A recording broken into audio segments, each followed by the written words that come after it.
Welcome to the Mindful Mama Movement podcast. I'm Shannon Kinney-Dew, creator of AFreeSpiritLife.com. And I'm Ashley Walburn, owner of Home Holistic. And together, we are bringing you the Mindful Mama Movement, the podcast, community, and retreats for women in all stages of motherhood. Mindful mothering is about nurturing your heart and soul while you nurture your children. It's about consciously awakening to your inner wisdom and being peacefully present as a mama no matter where you are on your journey. From discovering your newborn to loving and accepting the wonderful people who've left your nest. The Mindful Mama Movement is bringing women together from across the world to celebrate the imperfect journey of motherhood. Our movement is empowering mamas to be authentic and to live inspired lives. We are so happy you're here. For more info, subscribe to our podcast and join our Mindful Mama Movement community on Facebook.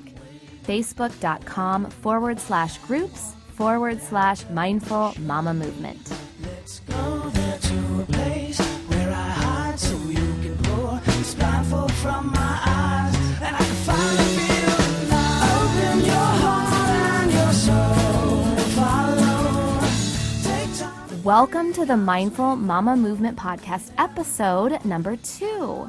In today's episode, you are going to get to know my co-host a little more, Ashley Walburn, owner of Home Holistic, located in Overland Park, Kansas. I'm so excited to get to know Ashley more as you do, and we're just going to dive right into her story. Hi, Ashley. Hi, Shannon. Are you having fun? It's our second show. I'm having fun. I just think it's way more fun. Shannon and I both really like to visit, so this is really a perfect space for us to be. Exactly. And we don't get this opportunity very much. I'm like so excited. The kids are locked upstairs. Now, don't worry. They're with a babysitter.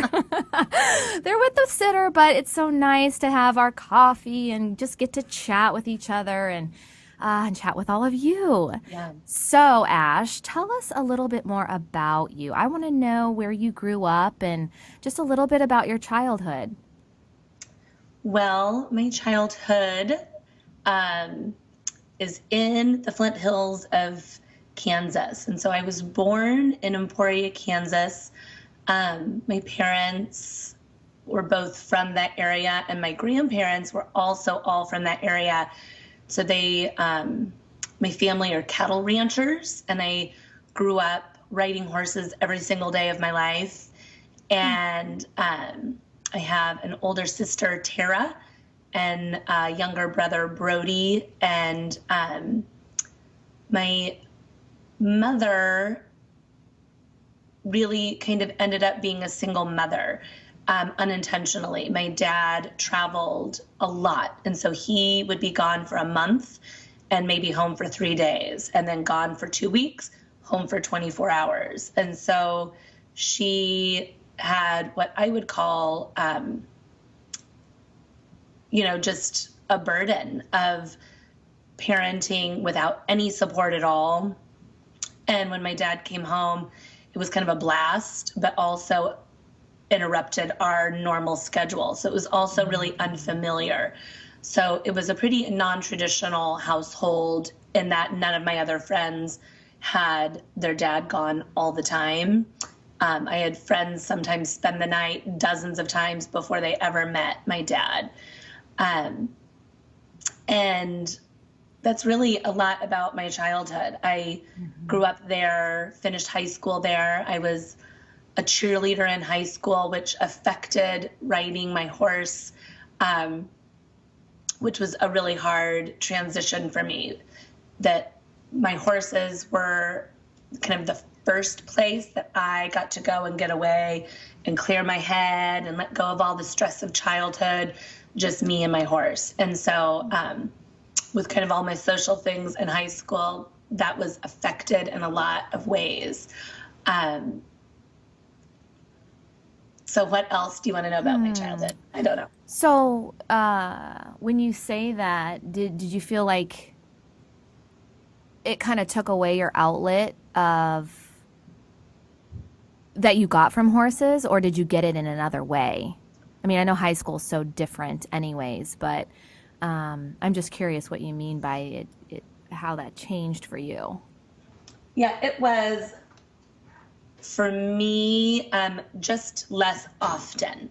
Okay. And so I still had a horse through high school. His name was Lendl, and he truly was kind of like my BFF. I sang to him, and sometimes I would just brush him for hours. That Wow. I look back on that time and I'm like, oh my gosh, I was meditating with my horse, that I was really using him as a reset button.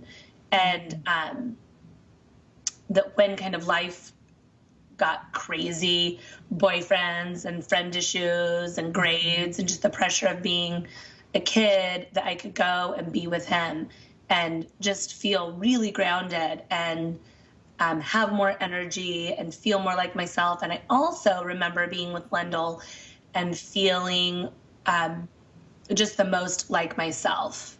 Wow. For sure. Yeah. So do you ride horses at all now? Almost never. My brother still lives in the Emporia area. He lives in the middle of the Flint Hills, and from their front porch and from their back porch, all you see is rolling hills. You don't see any other homes. And he has a bunch of horses. So generally once a year, they still do what you call gathering cattle, and that have been put out on pasture all summer. And so I generally go down once a year and gather cattle with him. Wow, that is really neat. I know, it's kind of old fashioned, like old cowboy way. One day a year. Yeah. Well, that's cool. So tell us just kind of a little bit about your journey in becoming a mother for the first time. What was it like for you, and what did you learn about yourself, especially like when you first found out you were pregnant? Can you remember like what that was like for you? Well, I really remember what it was like because I was in college, and I was dating my high school and college boyfriend, and we'd been dating for years, like almost 4 years, when we found out that I was pregnant. And I think I took 6 pregnancy tests. Oh, wow. And I remember just feeling really tired, and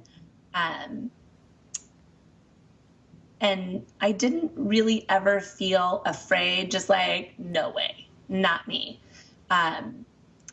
And it took me a really long time to tell my parents. I remember finding out that I was pregnant. My Aunt Jana had come over. I lived in a little house in college, and she'd come over to mow my lawn. I guess that's what she was doing. I don't really remember why that happened, but I guess I didn't have a lawnmower. So she'd come over to mow my lawn, and she said to me, "You're pregnant." And it was before I even knew I was pregnant. And I know. And I think I thought maybe I was. And so she took me to buy a pregnancy test, and it was positive. But then that night, my boyfriend and we just like kept going back and buying more, and thinking that maybe we were going to find the one that was going to give us a different answer. So how old were you then? And so I was 20 when I got pregnant. And in my family, nobody'd ever been pregnant before marriage. And we had really almost no divorce in my family. And so it was a really, really scary moment for me, letting my family know, assuming they were all going to be really, really disappointed. That here I am, 20 years old, halfway through college, and really with no intention or readiness to be married. And it didn't happen that way. I went with my aunt to tell my mother that I was pregnant. And mostly it was just about time I needed to have my first appointment. And in Emporia, Kansas, there's usually 1 or 2 obstetricians. And one of them was my dad's very best friend. Oh, wow. And the other one was old. And not really like the person you would have chosen to be a care provider for you anymore. And so I told my mother, and I was shaking and crying. And she called my dad home from, his memory is from the golf course. My memory is from work. But she calls him to come home. And he said, well, either you got a DUI or you're pregnant. And I said, well, I didn't get a DUI, Daddy. And he said, are you getting married? And I said, no. And he said, are you keeping this baby? And I said, definitely. And he said, you're going to do great. Yeah. And that is not, that's not the answer you expected, is it? I mean, did you think he, wow. Yeah. Wow. Not, and my dad and I have talked about it a lot through the years. Just what that moment was like for me. Yes. That it really could have made me feel more alone. It could have made me feel ashamed and embarrassed. And I remember him just kind of holding onto one of my hands and saying, you're going to do great. Wow. And then I think he left. I mean, maybe he stayed, but I think he left. And I think my mom was more like, what am I going to tell my friends? Yes. Like, this is going to be awful. Yes. But within a few days, my mom was grounded and settled and knew that I was going to be okay. She says a lot that Jake is my oldest, that she said Jake might have been an accident, but he was never a mistake.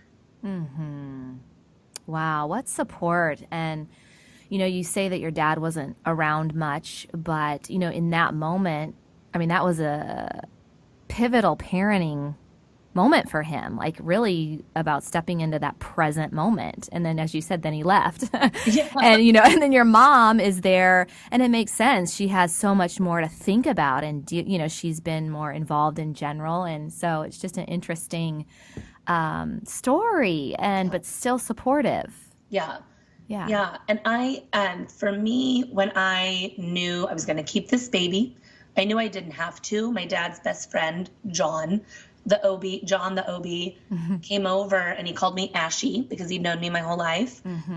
And he just kind of laid it out there, like all of my choices, from abortion to adoption to keeping this baby. And he just said, I'm going to support you in whatever you want to do, and I'm going to help you with whatever it is that you want to do. But he also said, I think you can do this. Wow. And I just felt clear that I can do this. My dad said to me once, you're not moving home. We're not going to be your babysitters. We're going to love this baby, but we're going to be his grandparents. And if you're going to do this, don't mess it up. Don't mess your life up. Don't mess this baby's life up. Wow. And I don't know. I felt like I kind of had to put my cowboy boots back on, you know, like pulled my boots on. And I knew I didn't have to do it. I knew that there were a lot of options, and I knew if I was going to do it, I was going to be really committed to this child.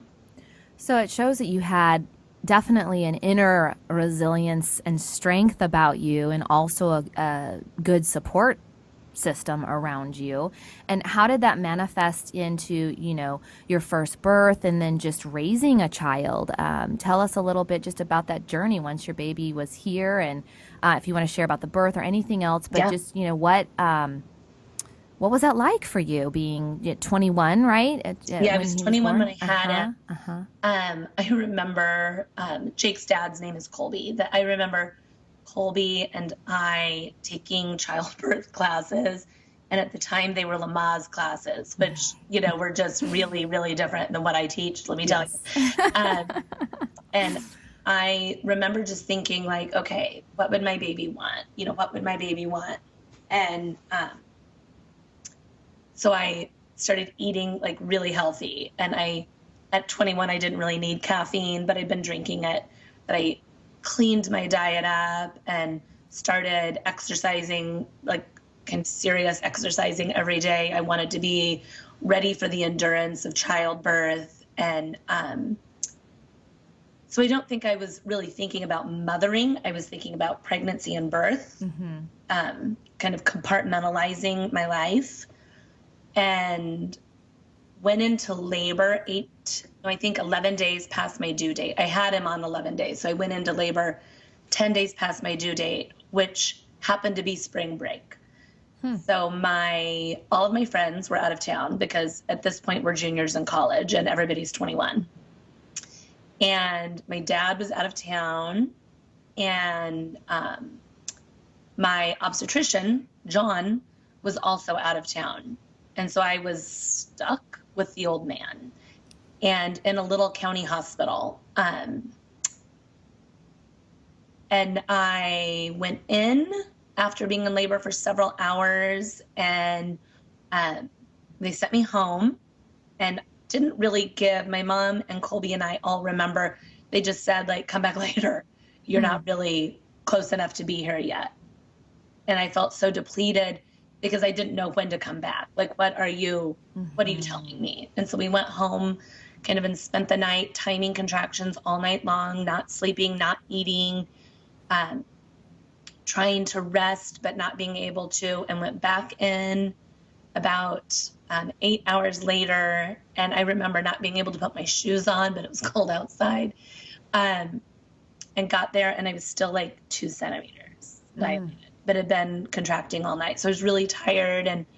And finally, and they'd kept me, but they kept me in bed and only had ice chips. And at the time, you got an enema right when you got to the hospital. So there was a lot of getting out of bed for explosive diarrhea, which is just really tricky when you're trying to labor. And so at 4 p.m., and so I'd been in labor, active labor, at about 24 hours at that point. And I know now that, there was all kinds of ways just through movement that I could have made it progress easier, but I was really kind of just in bed, and they didn't want me out. They didn't want me with my feet on the ground for some reason. And my mom and Colby were with me. My mom, not because she had planned on it, but because I wouldn't let her leave.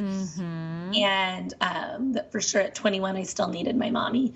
Yes. And at 4 p.m., I got an epidural, and quickly I progressed to 10 centimeters and pushed for 2.5 hours without any real guidance. That the obstetrician kept saying to me, sit down on that individual. And I didn't understand what he said. And it was like, I don't get it. And then he would say it again. And my mom and my partner didn't know how to help me any better. Yes. And so after 2.5 hours of pushing without permission, he gave me an extended episiotomy, which really just means cut me all the way through my rectum. So I had one giant hole. Oh my gosh. And then the baby was born, and I didn't even know until a couple of days, like I was leaving the hospital, and they tell me about my care for my episiotomy, and that you really need to be taking stool softeners, and you're going to have all this pain. And I was sent home with like a light to like sit with, kind of sit over the top of, and a sitz bath. And I really had what I would call a really, really terrible recovery physically from that, while I'm trying to be up and nurse all night. So I would say birth was, at the time, I didn't know it was traumatic, but I also didn't know at the time that I had choices. Yes. And so I just kind of, things just happened to me. And now, I mean, having an episiotomy without permission is really like considered birth rape. But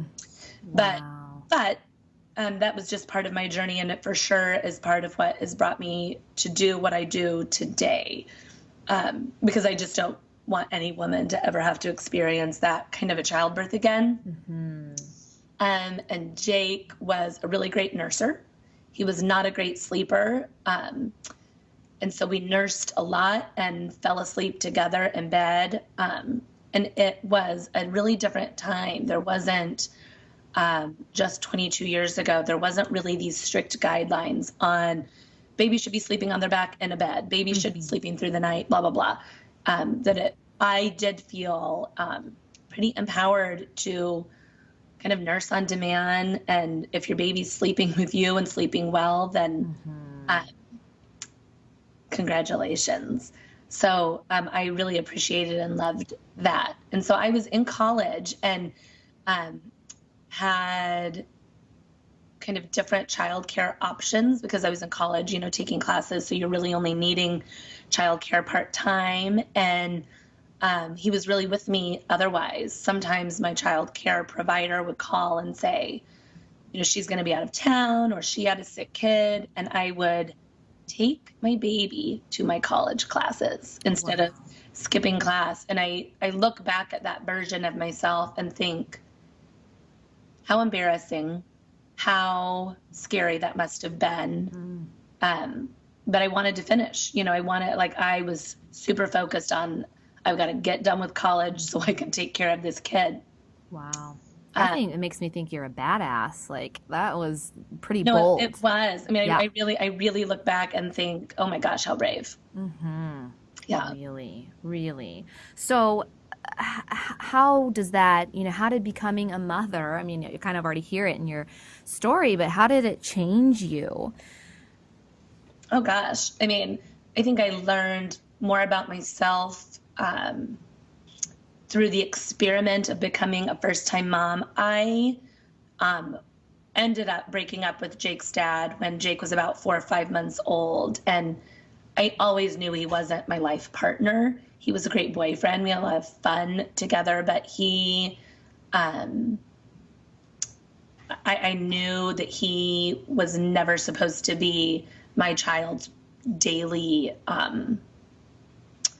presence, and for sure wasn't ever supposed to be my life partner. That just wasn't what either one of us were supposed to be for each other. And that was a hard decision also, that I knew that was my decision, not our decision. But I would also say I really kind of loved being a single mother, that if there was dishes in the sink, they were mine. Mm-hmm. And if the baby got up in the middle of the night, I knew nobody was getting up with him. I knew it was my responsibility. And so I was never disappointed in anybody else because it was just me. Mm-hmm.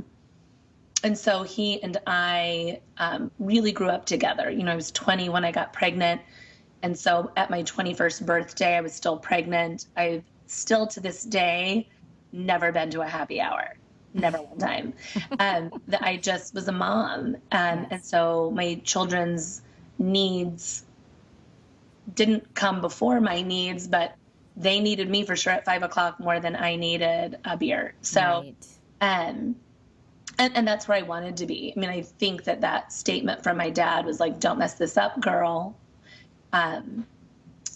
was a really just strong statement for me. And so I just was committed. Yes. I was just 100% committed to my baby Jake. Wow. So you've really used that commitment, as you finished school and doing what you do now. Kind of fast forward a little bit and take us to the moment where you did meet your life partner, and just briefly about your other babies. Great. Well, I knew my husband and I went to the same high school, but he had lived in a different town. So he was living in Lawrence and then Kansas City, and we were good friends, but he was older than me. And so we didn't really know each other well, but like my friends had dated his friends. And so I would say we're together a lot growing up. But he was always dating somebody else and I was always dating somebody else. And when Jake was about 4 years old, so I graduated college when Jake was 2, and immediately loaded up my car and drove to Kansas City, and didn't have a job, and found an apartment that Jake and I could fit into kind of. And thank God found a job right away. By the way, making $7.50 an hour. And Will is my husband, and he and I just reconnected through, I believe, just a group of friends, high school friends that all moved to Kansas City, and somebody was having kind of a housewarming. And so I went over there with him, and I remember just being so interested in him, and never had felt that interested in him before. And he would say the same thing, that nobody else at that event I don't remember anybody else being there. I don't even really remember whose house it was. I just remember being very, very, very drawn to Will Walburn. And he said, kind of at the end of the night, I want to call you, and I would like to take you and Jake out to breakfast. And I said to him, please don't.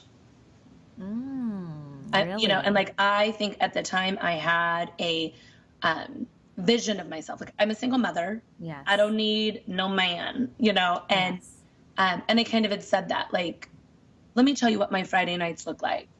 I'm watching Toy Story, dude, you know, like, and so he didn't call me. And this was in December, and in May we saw each other again. And it was probably a similar group of friends, just, you know, like friends. And I remember what he was wearing that night. So this is like 18 years ago, probably. I remember what he was wearing. And I remember thinking, oh my God, I really want to kiss him. Oh my God. You know, like, I really want to kiss him. And I never really felt that way before.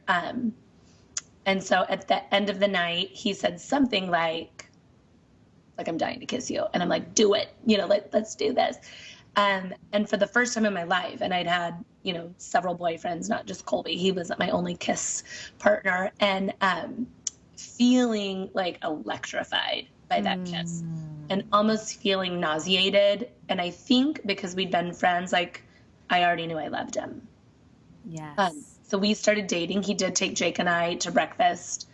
He was living in Lawrence. I was living in Kansas City. And How old was Jake at that time? so he is just a little bit over 4. He's Okay. like 4 years and 2 months old. Okay. Uh-huh. And we just like went to breakfast like as friends. And he said, I want to call you. And so we would talk on the phone a lot and date as much as we could, but it was really hard. I always had full custody of Jake. So he would spend about 24 hours a month with his dad. So like at work, he and I, you know, like Will would drive to Kansas City and we would like sometimes have lunch together. It was crazy. And probably within 6 months, I knew that I was going to spend the rest of my life with him. And for the first time in my life, felt like I want to get married. And so we got married the summer after Jake's kindergarten year. So Jake was 6 years old and about 3 months old. And Jake walked me down the aisle. Oh, wow. It's a That sweet is story. so cool. What Yeah. a great story. It's a great story. And then Will and I had 9 months after we got married, we got pregnant, had Ben. And then within 4 years of being married, we'd had 3 kids. Wow. Yeah. So in 4 years, he became a parent of 4. Yeah. Went Yes. from a parent of 1, single mother of 1, to a Yes. married mother of 4 boys. Oh, wow. Had you always wanted the kids to be that close? No, no. I mean, I would say we planned our first baby together, Ben, and I wanted to have a baby pretty quickly, mostly because Jake at that time was 7. And so we got pregnant when Jake almost exactly had turned 7. So he was almost 8 by the time Ben was born. And my plan was to just have those 2 kids. And just got pregnant. When Ben was about 8.5 months old, he was just nursing less and eating more solid foods, which caused me to ovulate, even though I'd never had a period. And so I didn't know I was ovulating. And within about 6 weeks of being pregnant with Cole, I knew that something was different. And so I called my midwife, did a pregnancy check, and was pregnant again. And then when Cole was 3 months old, I was pregnant again. Wow. Yeah. So, when did you start taking yoga? Was that with Ben? It was with Ben, and I had done some yoga with Ben during pregnancy and really just didn't love it, to be honest. There was no prenatal yoga, and so I was doing videos, and they were like VHS 70s videos, like pregnant women in leotards. And I just didn't really love it. and took my first class when Ben was a new baby. And it was a hot yoga class at the Yoga Gallery. And I didn't know what hot yoga meant. And so I wore normal kind of workout clothes, like a regular tank top and long pants. And my milk came in during class, and I'm sure I was dehydrated. Oh, and yeah. I remember thinking, like, why does everybody look like they're enjoying this? Because I think I'm going to die. And I really felt like it. I felt really overwhelmed by it. And I don't know what made me go to my second yoga class. Did you go to hot yoga then or something No, different? I just went to and I don't even remember what yoga class it was. It was just like what worked on my schedule, probably like a Hatha flow class. And Lisa Ewell was my second yoga teacher, and it was a small class. And I remember watching, like I didn't know the words she was using. I didn't know how to do it. It was more of a level 2 class. And so there was a lot of assumed, like, if I say do a chaturanga, you should know how to do it. And so I'm just watching the class. And I told her after class, this is my second yoga class. And she like kind of patted my back like, oh heavens, like you think I didn't know that. But I just kept going. I just kept going and going. And you were one of my very first yoga teachers that you were teaching classes at the Yoga Gallery, the old Yoga Gallery. Yeah. And I just kept going because after class, I felt more like myself, and I felt more like I could parent in the way that I wanted to parent. I'd had natural childbirths with my 3 little boys because of my childbirth experience with my oldest. And I'd hired a midwife and, labored and delivered in the positions I wanted to be in, and made noise in childbirth and ate and drank what I wanted to. And so I for sure was moving toward a more authentic way of living and parenting. I'd gone to graduate school, and that when Jake was in kindergarten and first grade, I got a marriage and family therapy master's degree. So that was a lot of personal work, and yoga was even more personal work. Very cool. So I think we'll talk more about your boys. I know we're going to have a show coming up. We've had some questions in our community about raising children of different personalities, and in particular raising boys. As you all know, we have 7 boys in between us, and but we'll talk about girls too. But I think because I really am curious, I'd love to hear even more about the relationship, about their births and how you've seen that kind of manifest in their personalities. And so why don't we save that for another show? Great, yeah. But tell us just, Abby, because you learned from your first birth, and then that helped you in your other births. When did you become a doula, and when did you start guiding other women in their experience of birthing?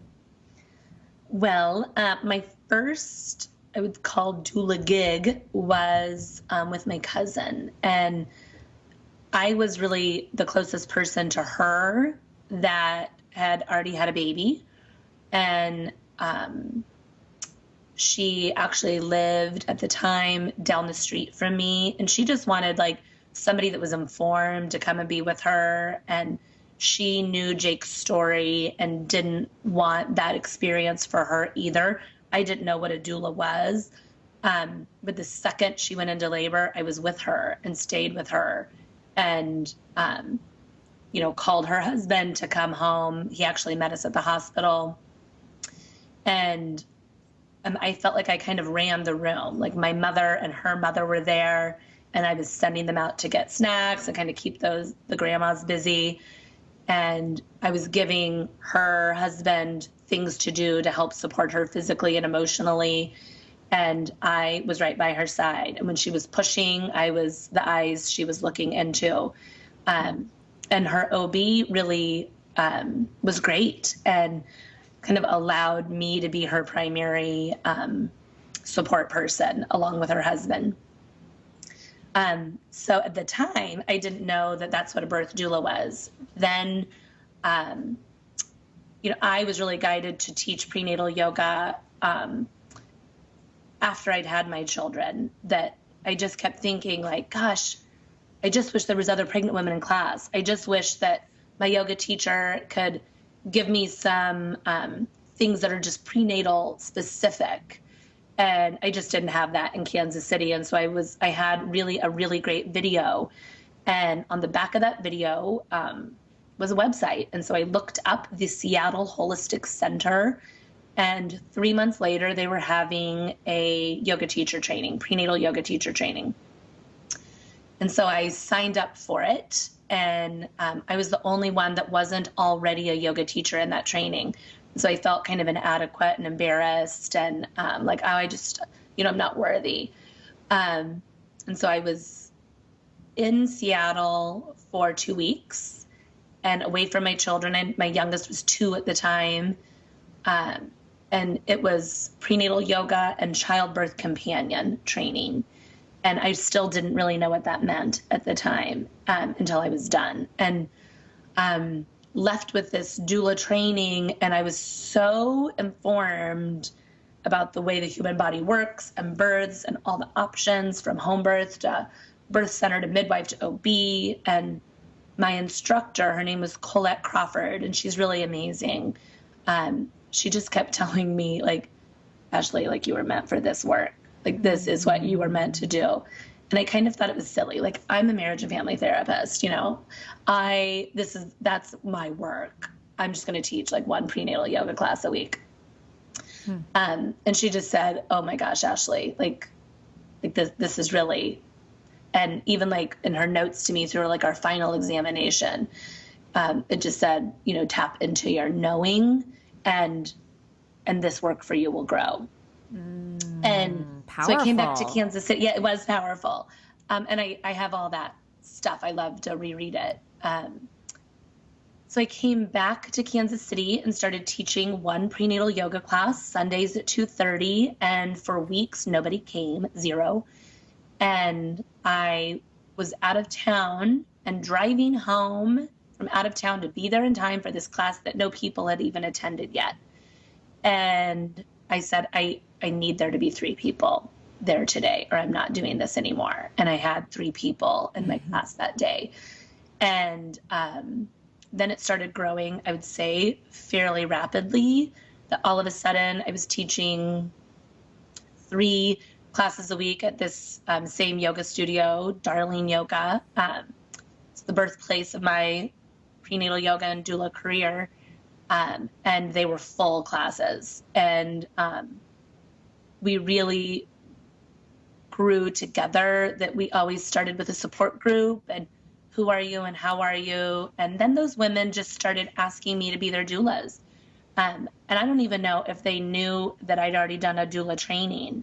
But the women would come to me and say things like, so I've been interviewing doulas and I just want you to be there. And I said, well, what were they going to charge you? And they told me. And I was like, all right, I'll do it. And I really had no idea.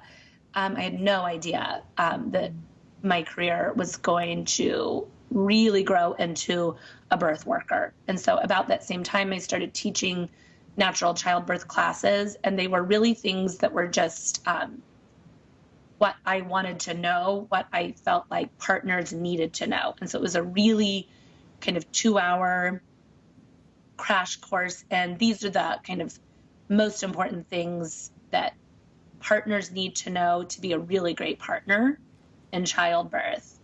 And I just believe you just don't get any do-overs. And so if you have choices and if you have a really good support team, you're going to feel like you were empowered to have the birth experience that you were meant to, even if that means that you ended up having interventions.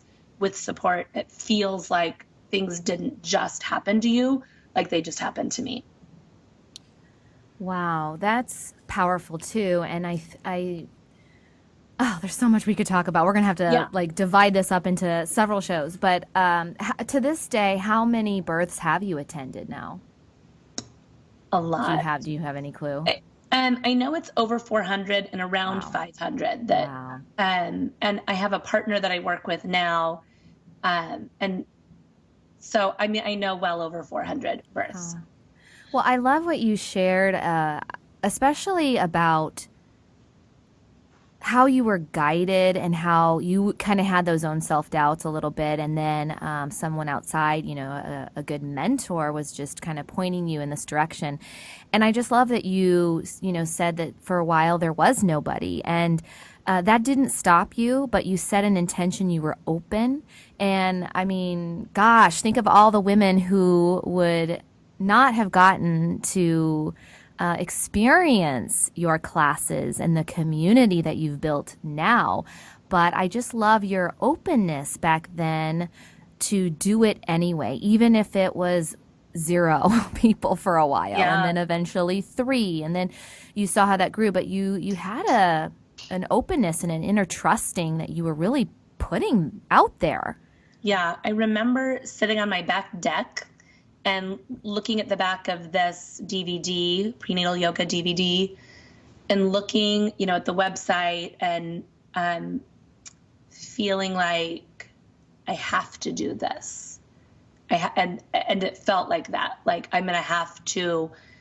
I think it was gonna cost me like $5,000. It was really expensive back then, and this is gonna be expensive for my family. It's going to be very difficult for my husband to figure out work and deal with a 2-year-old, a 3-year-old, a 4-year-old, and a 12-year-old for 2 full weeks. But I felt like almost like I was running toward it or being pulled toward it. And I didn't even know at the time. I just couldn't have imagined my career like it is now.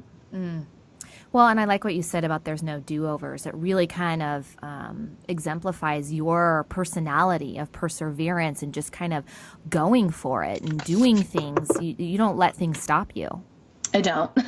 That's good for the most part, right? Right. Yeah. Well, so tell us about Home Holistic. How did that come about, and what is it?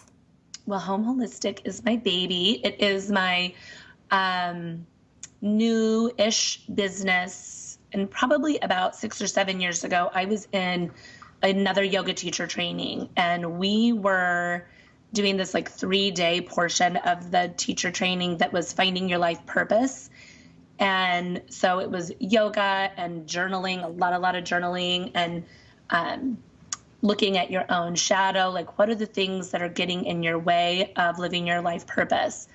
And at the end of that, you wrote a purpose statement, kind of a culmination of all of your journaling over these 3 days. And in my purpose statement, it said something like that I am going to create a holistic community for women and their families where they feel empowered to birth and mother from their, most authentic space. And so I think that was kind of the first part of it. And I did that workshop, and I'd been, like my yoga classes had been good, but not super full. And my birth work was probably, I was birthing with like 1 to 2 women a month. And within about 6 weeks of doing that purpose statement, I was birthing with 4 women every single month with no marketing. I've still, to this day, never marketed any doula business, any doula work. And I think I just like manifested and opened up the space for this business to grow. And so it grew really fast. And my yoga teacher asked me to be her doula. And then about the same time, my dear friend and my podcast co-host Shannon asked me to be her doula. So people that had originally been my mentors and my teachers were asking me to be their birth support person. And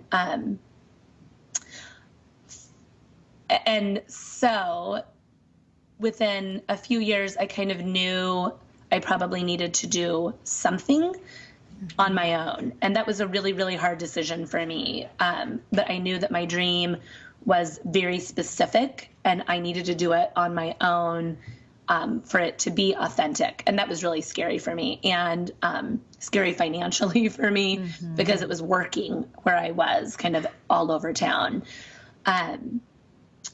But I had a really beautiful, sweet, loving investor who was my brother, who said to me, I would like to help you buy a building and help you start your own business. And I don't even think he really knew that I wanted to. But he and his wife just had the extra income, and they kind of needed to do an investment, and that's what they chose to invest in. And so we bought a building, completely renovated it, and now we have Home Holistic, and it is yoga classes, support groups, education for women and their families, as well as a wellness center. And so in the wellness center, we have counseling, we have massage therapists, and then we have an acupuncturist and also a chiropractor. And everybody that's there works with women and children, and really specializes in pregnancy and postpartum. And it's an amazing place. I've taken my kids there for kids yoga, and it's beautiful. It's a beautiful place, and we will share a link in the show notes about all the places that Ashley brought up, including Home Holistic. And I know there's so many more things I want to dive into, and we'll save them for another show, but I'm real curious to learn. We'll have a show about, I know one of the things we struggle as mothers is balancing our work life, our family life, our personal life, and especially, you know, running your own business. And I'd love to hear more about how you do that all, but we'll save it for another time, as we're running out of time here. And so as we wrap up today, we always like to end the show with a mindful mama moment. And Ashley, do you have any thoughts on that? On what a question we could leave with everyone, something to think about on their own mothering journey, and something to share in our Facebook group? Yeah. I would say my mindful mama moment of the day is, when do you feel the most like yourself? When was the last time you felt the most like yourself? Where were you? What were you doing? Who was with you? And how can you replicate that more often? Really great. So we will put that in the show notes also, but hop on our Facebook page if you haven't already joined it. We've got an amazing, thriving community that share daily there, and they're there to support and uplift you. And that's where we'll be sharing our Mindful Mama moments. You can also go to the mindfulmamamovement.com and download your 10 inspiring tips on becoming a mindful mama. You can join our mailing list. Eventually, we'll be having more community opportunities to get together, some retreats. So if you want to be in the know on that, sign up to join our mailing list. And then please take a moment to hop on iTunes, right, Ash? We would like them to give us some reviews. It is what will help this community grow and allow us to be able to support all of you even better. So please take the time to do that, because this is a love of ours that we want to share with you, and share your love with us on iTunes. As we wrap up today, the Mindful Mamas here, we believe in this power of community, inspiration, and support. We also know that humor goes a long way. Staying light and embracing the mess and doing things imperfectly are the way to experiencing more peace and presence and joy in our lives. And so now, more than ever before, it's the time to throw out the rules, embrace who you truly are, and let your imperfect, beautiful, mothering light shine bright. So let's be real, let's be here now, let's connect deeply, and let's do it together. So thank you all for your support in the Mindful Mama movement. Thank you, Ashley, for sharing a part of your story with us today. You are an inspiration to, I know, so many people from around the globe, but also for me. So thank you for that. Thank you for being an amazing, loving interviewer. I appreciate that. Well, until next time, you all have a great week. Thanks for being you, and keep in touch, and we will see you next time. Realize that we're free, and I believe it's true. Open your heart and your soul, follow. Take time to breathe, 'cause we know you never know. Well, gather up all your brothers and sisters, hug your mom and tell your dad that you love them and miss them, 'cause tomorrow